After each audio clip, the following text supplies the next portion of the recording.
without further ado, please welcome Adam Hintz, the owner, proprietor of Metal Art Coffee, and whatever you have to share with us today. Okay. Since I own a coffee shop, I usually enjoy conversations where I'm sitting down drinking coffee. But I'm going to try to stay in front of this camera so I can impress my friends later on. So whenever you guys have a question, just raise it real quick, and let's try to see if I can carry on conversations with every single one of you instantaneously. I'm not afraid of that. So, even though we're not sitting around a table. No, let's just pretend that this is just a table with holes in it, and you're all sitting in the holes, and we all have coffee or tea or whatever you guys enjoy. With any relationship, you guys need to know something about me, so I'm going to share that. And I'd like to get to know more about you guys. The cool thing about our community is the relationship, just like ecology. We are all ecological beings, and I don't want to be inputting more than you guys can input back to me. So about myself, I was born, raised here in Lincoln, over at Lincoln General, across the street from Metal Art, so I haven't exactly gone too far from my roots. I did grow up out in the country by Hickman. Has anybody even heard of Hickman? You guys know of Hickman? Okay, it's getting bigger and more established. There used to be apple orchards out there. Yeah, there used to be, and those were some fond memories. I remember that. Growing up out in the country, I kind of had this really great childhood, because I grew up in the city until I was about 7, and then I went out to school out in Norris and grew up out in the country. So I have a lot of city in me, but I also have a lot of country in me too, so I feel like I kind of have the best of both worlds. I enjoy the excitement and the dynamic social experience of the city. There's also social experiences in the country. It's a little different tone, and I also enjoy those, but I also really enjoy the wide open spaces that the countryside has. I find it very romantic, and I love it. I love driving, camping and stuff like that. I went camping at least once or twice a year out in the Sandhills, which is another great space with a lot of yucca and learning how to be scared of rattlesnakes, but living with it, and those kind of things really connected me to this place. Unfortunately, it seems like within media, Nebraska has this crazy, it's the New Jersey of the United States, and even that's bad, where are you from? Oh, I'm from Nebraska, and then you kind of I think the people that live here and have had similar experiences that I have, like the love for the land and for the people, know that it's really a secret. You don't know what you're missing. Thanksgivings and Christmases and camping trips, and all that stuff that you don't experience the same if you're somewhere else. So I've really chosen not to leave. And if you have chosen to go somewhere else, I really would impress upon you to really understand that place that you're at. You're breathing that air that those trees are expiring. You're sensually engaged with that place, and it's a crime not to know that well. And when I'm just walking down the street, it's a spiritual experience for me, And to live in that spirit every moment is, I feel, what life's really about. To have that connection with everything. And so because of that, I have made decisions of how I want my life to be, my influence on the place I love, the world I love, the consequences of my actions, because I have 2 daughters. I have a 7-year-old and a 3-year-old. And I want to know that they are going to have a quality of life that I enjoy.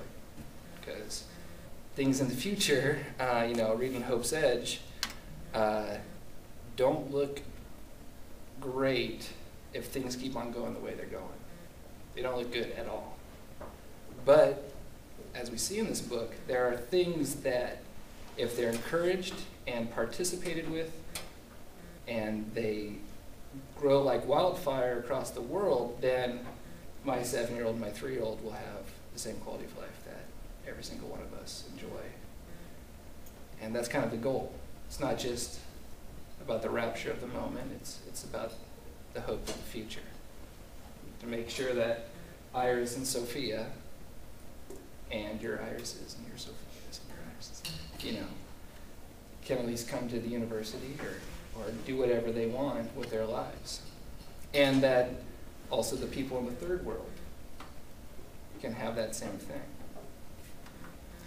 The moment of dissidence, which they point out in this book, for me, was I was just graduating high school. And in high school, I was really rebellious. I had a very artistic mind. I didn't want to do things their way. I wanted to do things my way. I was not looking forward to having responsibilities. And I was scared to death of having to join the rat race. I was like, crap, can't live in my folks' house forever. I got to get a job that I hate. And, you know, this is going to suck so bad. And at that moment, I came along a book called Ishmael by Daniel Quinn. Has anybody read Ishmael? Raise your hand if you've read Ishmael. You've read Ishmael? Awesome. So you know where I'm coming from. All right. And if you haven't read it, I suggest it. That was my moment of dissidence, where I was like, oh my God. I'm not the only one that feels like things are going horribly wrong. And I understand the reasons why. That was the weird thing. With Ishmael, it crystallized the thing that was wrong. And just like in Hope's Edge and Diet for a Small Planet, where she says it's food, and Daniel Quinn pointed to food, saying that our totalitarian form of agriculture is killing us. And that just totally blew me away. Because here living in Nebraska, you know, agriculture, that's mother's milk. That's the thing. That's the thing that gives us life, is that agriculture. You know, that's the thing that makes our whole economy go, is that agriculture. And so to be in the middle of that and be like, oh my God, it's all around me. Oh God, this corn sucks everywhere. You know, it was a big moment of dissidence. So, you know, for me, you know, just growing up, you know, working those crappy jobs, living in society, I was trying to be like, okay, where do I fit in this? You know, when you start seeing yourself as an ecological being instead of like a piece of a machine, which she points to this in this book too, when you start understanding that you are an active member of the ecology, you're an active member of society, you're an active member of the universe, then you understand that you do have choice. And you mentioned this earlier just now. Choice is the great liberator. Once you really understand that you do have a choice. Now, I'm not saying that you have a choice to go ahead and jump into the Antarctic Circle with, you know, just go swimming out there. You have that choice, but is that a sustainable choice? Is that a choice that is really viable? So you are conformed within parameters. But what society tells us is a much narrower parameter than what's actually possible.